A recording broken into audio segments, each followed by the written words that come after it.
39년 목회하면서 총동원주의를 한 번 안 했고, 그리고 특별히 교우들이 요청하지 않는 한, 요즘은 자존심 시대잖아요. 사생활 보호도 있고 해서 신방을 하지 않고, 그리고 그냥 말씀과 기도로 이렇게 쭉 해왔습니다. 그러다 보니까 그냥 아무 행사 자체를 해본 적이 없어요. 저는요, 교회 하면서 교회에서 무슨 시장 같은 것, 그리고 물물교환 같은 것도 하는데 전혀 해본 적이 없고, 그리고 저희 교회에서는 돈 이야기는 절대로 하면 안 되고, 교우들 사이에도 빌어주고 하는 것도 절대로 안 되고, 그리고 보험이나 장사 자체를 교회 안에서는 절대 못하게 하고, 예배가 좀 경건과 거룩을 초점을 두고 있습니다. 저희들의 예배 시간에 박수도 안 칩니다. 하나님 앞에 영광의 박수 치자. 박수쳐가 영광 받을 것일 것 같으면 저 밤새도록 박수 치겠어요. 그런데 영광이라는 단어 자체가 헬라어로는 독사라는 뜻이거든요. 그러니까 무겁다는 뜻이고 꽉 찼다는 뜻이에요. 그러면 이런 표현하기가 굉장히 죄송한데, 학교 다닐 때 공부 꼴찌한 학생이 하나님 앞에 영광 돌릴 수 있는 게 뭐가 있어요?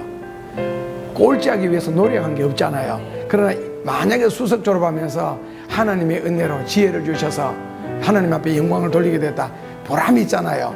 그렇다면 영광의 박수가 과연 성경적이냐 하는 고민도 해보고, 그리고 영광의 박수 한번 칠 바에는 그 시간에 기도 한번 하고 한 사람 붙잡고 전도하고 그 시간에 일을 해서 작게라도 구정금이나 성경금을 내서 실제적으로 도움을 주는 것이 진정한 영광이 안 되겠느냐. 그 다음에 예배 시간에 말씀을 들으면서 아멘 아멘 하잖아요. 저는 아멘 못하게 합니다.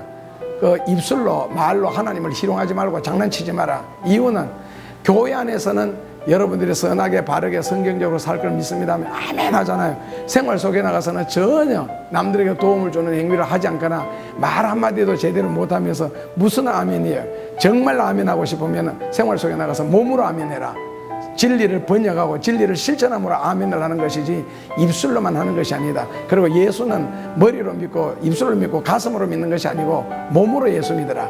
남을 그대로 성경을 그대로 실천하도록 만들어 달라는 거예요. 그런 식으로 좀 그러다 보니까 적은 숫자가 이 귀한 일을 할 수 있었던, 그리고 우리 교우들이 또 그렇게 다 따라줬습니다. 지금 아마 저 이야기 듣기가 굉장히 불편할 겁니다. 목소리 때문에. 제가 국민학교 때 이 목소리입니다. 산에 가서 하도 통성기도를, 그러니까 매일 4시간에서 8시간 정도 국민학교, 중학교, 고등학교 다니는 계속, 그리고 군대 가서도 저는 새벽 4시에 일어나서 산에 올라가서 막 기도했거든요. 그래서 높은 분한테 한번 불려가기도 하고, 갔더니 그분이 집사님이셨어요. 별이었어요. 야, 김상배, 나 위해서도 기도해. 저는 영창 갈 줄 알았어요. 하도 통성을 하니까. 그런 식으로 해서 주고하기 때문에 이 목이 편할 날이 없고, 목소리 변하지 않는 것은 통성기도 때문에 그러니까 이해해 주시면 고맙겠습니다. 저는 목회를 하면서 저는 형제도 9살 적은 여동생 하나밖에 없습니다. 그리고 아들은 지금 세문안교회 부목사로 있습니다. 있는데 굉장히 단순하고 간단한데, 그런데 항상 내 마음을 억누르는 스트레스가 있어요. 그게 바로 뭐냐면은 교우들 때문에 교회 부흥 전혀 아닙니다. 저는 교우들한테 자본주의 사회식으로 교회 숫자를 채우고 머리 채우기 위해서 전도하려거나 처음부터 전도 포기하라. 그게 하나님이 과연 기뻐하시겠느냐. 그래 몇 명 더 모아서 뭐 하려고. 정말 진리를 사모하고 하나님을 사랑하는 그런 사람이면 좋겠다. 적어도 좋다. 그렇게 이야기를 하면서 늘 하나님 앞에서 받는 스트레스가 교회 부흥도 아니고, 그리고 교우들이 물론 형통하고 목회자로서 당연하게 축복 기도를 해야 되겠지만 그것도 아니고, 그리고 집 식구나 가족 때문에 고민할 것도 전혀 없고, 저의 할아버지는 평양에서 교회 지키다 순교하셨거든요. 제가 5대째입니다. 그런데 항상 내 마음속에 나를 편하게 안 하는 괴로움이 있어요. 그것 때문에 자다가도 놀라고 기도하면서도 놀라고, 하여튼 그 좋아하는 탁구를 오후에는 이제 운동하러 가거든요.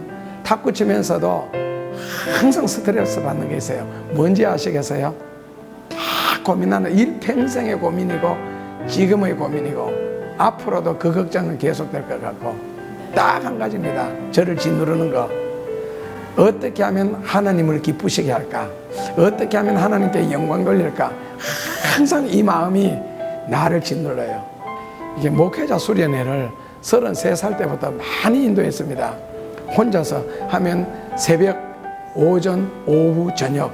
저녁은 보통 8시 정도 시작하면 밤 12시나 새벽 1시까지 쉬지 않고 설교를 했고, 그리고 새벽은 4시 반 시작하면 6시까지, 그리고 아침에는 9시에 시작하면 12시까지, 그리고 오후 2시에 시작해서 5시까지, 그리고 다시 저녁에, 이런 식으로 해서 4박 5일 동안 혼자서 인도하는 그런 스타일로 이제 설교를 했는데, 33살 때부터 지금까지 하고, 그리고 해외에도 22나라 정도에서 그 목회자들 상대로, 선교사들 상대로, 그리고 신학대학, 대학원에서 강의를 했는데, 다 미국에서 제가 그냥 평신도들 앞에서 설교한 적이 있어요.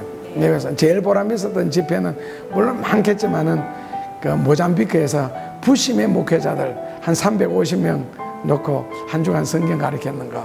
그게 이제 문화가 좀 특이하니까 그래서 굉장히 기뻤습니다. 선교는 예수님이 가장 기뻐하시는 일이 영혼 구원 아니겠어요? 그런데 그 영혼 구원에 있어서 나는 가장 효과적이고 영향력이 있는 선교는 저는 매스컴 선교라고 생각합니다. 방송 선교, 그 다음에 좀 따라줄 수 있다면 뭐 문서 선교나 이제 선교인데, 방송, 특히 지금 시대는 인터넷이 발달하고 방송 매스컴 시대잖아요. 말세는 4M이라 그래서 첫째로 매스컴, 마루스, 메신 이런 식으로 나가거든요. 만모니즘. 그러니까 그 중에서 이제 매스컴이니까 이것은 전 세계적으로 동시에 선교할 수 있기 때문에, 그래서 매스컴을 향한 그 말씀 공부나 설교가 가장 효과적이고, 한 지역에 한 교회를 세우면 그 동네 교회밖에 안 됩니다. 그러나 매스컴은 전 세계입니다. 같은 돈을 들여서요. 근데 저희들이 지금까지 제가 목회를 하면서 이제 우리가 2002년도 저는 그 통합적 용천노회거든요. 거기 보면은 꼭 도와야 할 교회 7곳이 있습니다. 그 중에 7번째가 한나라 교회라고 적어 놓은 거예요. 제가 얼마나 자존심 상했겠어요. 그래서 그 노예 석상에서 앞으로 100곳에 하나님 앞에 교회를 드리겠다고 제가 선포를 했습니다. 물론 그전에도 이미 우리는 개척하면서도 해왔습니다. 그래서 저희들은 교회가 조금 특이한 것이, 일단 교우들이 헌금하잖아요. 저희 교회는 39년 동안 제가 교회 예산을 세워본 적이 없습니다. 결산만 있고요. 그리고 주보 보시면 아시겠지만 매주 지출 현황 이런 것이 다 공개가 됩니다.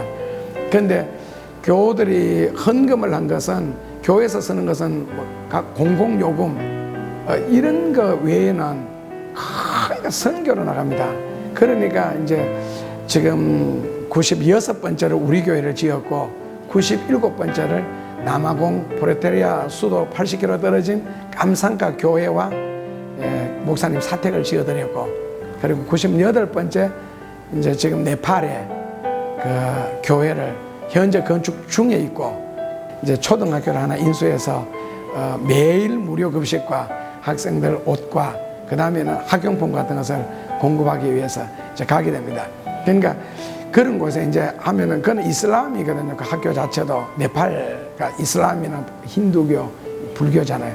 그런데도 그 학교에서는 매일 학교 아이들이 등교해서 1시간 이상 찬송과 말씀과 기도를 전한 후에 그 다음에는 그 교실로 공부하러 가게 돼요. 교회 헌금을 하기 때문에 우리는 선교할 수 없는 장소 같으면 우리 보조하지 않겠다, 기부하지 않겠다, 그 조건을 거니까 학교 당국에서 허락을 했습니다. 그래서 이제 그런 일은 좀 보람 있고, 또 저희들이 교회만 지은 것이 아니고 초등학교, 하이티와 모잠비크, 그 다음에는 미얀마에는 신학교를, 그리고 이제 좀 어려운 나라는 유치원부터 먼저 세우고, 그 다음에 클리닝 센터, 그 다음에 이제 그 나라식 교회들요, 우리 교회식으로는 못 짓고요.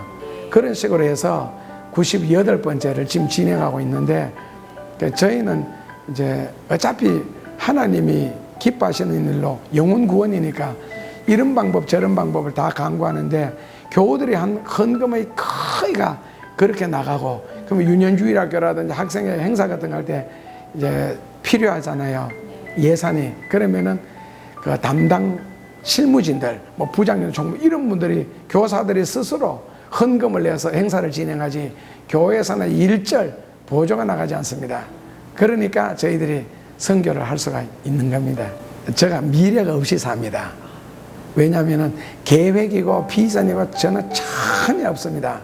그냥 밤낮으로 현재만 있는데 그 현재가 아까 고민했던 어떻게 하면 하나님을 기쁘시게 할까, 어떻게 하면 하나님께 영광 돌릴까, 어떻게 하면 교우들이 드리는 헌금 그 정말 정성되잖아요.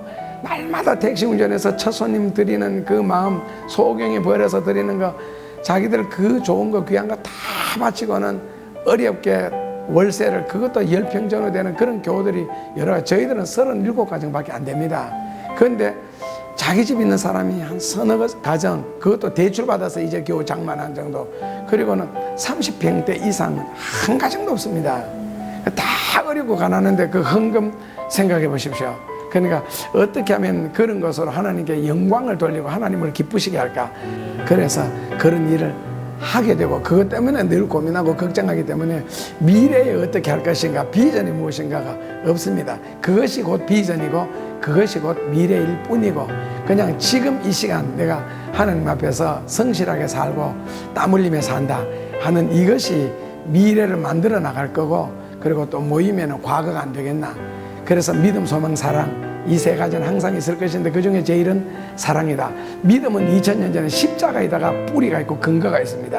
그걸 믿는 거고요. 미래라는 것, 소망이라는 것은 장차 오실 예수님, 재림하실 예수님을 우리가 소망하고 현재를 진실하게 사랑하는 건데, 사랑은 현재입니다. 그래서 결국 우리말로 바꾸면 과거, 현재, 미래 이 세 가지는 항상 있을 것인데 그 중에 제일은 현재가 아니겠는가.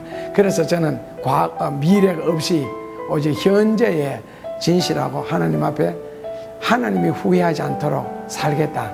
그래서 비전이 없고 미래가 없어서 죄송합니다. 현재만 있습니다. 예, 지금 시대를 살아가는 현대 그리스도인들, 질문을 던지고 싶어요.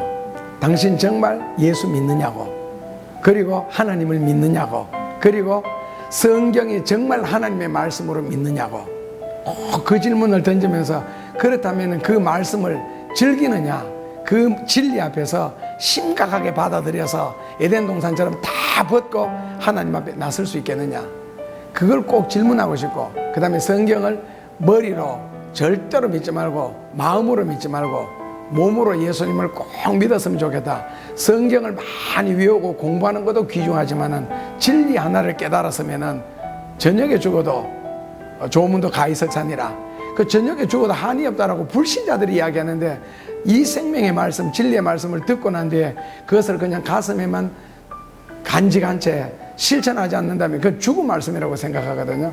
그래서 결국 행함이 믿음을 완성시켜 주는데, 그 행함으로서 성경을 완성했으면 좋겠고, 그리고 몸으로서 성경을 읽어줬으면 좋겠어요. 뭐 깊은 데로 가서 그물을 던져라, 물 위를 걸어오느라, 이론적으로만 읽지 말고 세수대에다 물 떠놓고 실제로 한번 걸어보고, 그럼 못 걸으면 왜 못 걸었는지 그걸 가지고 고민하고 기도함으로써 하나님의 어떤 능력과 역사를 체험하는 것이지, 머리로는요 진리를 깨닫는 게 아닙니다. 아는 것이지, 진리는 몸으로 체득하는 거거든요. 그래서 꼭 예수를 몸으로 믿으라고 하고 싶어요. 그리고 진리를 즐기지 않았으면 좋겠습니다. 심각하게 받아들이고, 그리고 진리를 전하는 시간에는 웃는 시간이 아닙니다. 공자님, 예수님, 석가모니 누가 웃어서요? 절대로 웃지 못합니다. 진리라는 것은요, 그 진실 앞에 우리가 서는데, 그래서 심각하게 진지하게, 그리고 하나님 앞에 진실하게 받아들인다면은, 진리 자체가 히브리어로 타마임이라 그래서 진실이라는 뜻이거든요. 한국말로 참이잖아요. 그 참 앞에서 어떻게 웃음이 나와요? 예수님도 성령과 더불어 기뻐하셨더라지 웃진 않습니다. 그래서 예배 시간 1시간만이라도 거룩하게, 경건하게, 쓸데없이 핸드폰 켜거나 옆 사람한테 이야기하거나 뭐 고개를 숙이거나 잡생각하는, 저는 이거는 불경이라고 생각하거든요. 그리고 교회 안에서 아멘하고 생활 속에서 실천하지 않는 것도 그 아멘으로 하나님을 희롱한다고 생각하고, 입으로는 만입이 내게 있으면 그 입 다 가지고 오라고 찬송한다, 이런 거는 세상에 나가서 엉뚱한 노래 부르고 내게 있는 모든 것을 아낌없이 드리냐면서도 수표나 5만원짜리, 만원짜리 다 빼고 1,000원짜리, 5,000원짜리 헌금하는 거, 난 그 찬송 희롱한다고 생각합니다. 장난친다고 생각해요, 그 시간에. 그러니까 그런 찬송 부르지 말든지, 부르려거든 그렇게 살든지.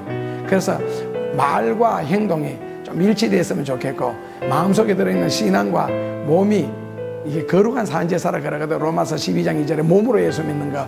그게 좀 비슷하게라도 갔으면 좋겠습니다. 그러니까 진리를 진지하게 받아들이고 몸으로 예수님을 믿어주고 그 다음에는 몸으로 깨달은 진리는 반드시 실천함으로써 그게 곧 하나님께 영광이고 그게 아멘의 진정한 의미가 아니겠는가. 그렇게만 산다면은 7% 예수 믿으면 대한민국 변화시킬 수 있습니다. 네. 감사합니다.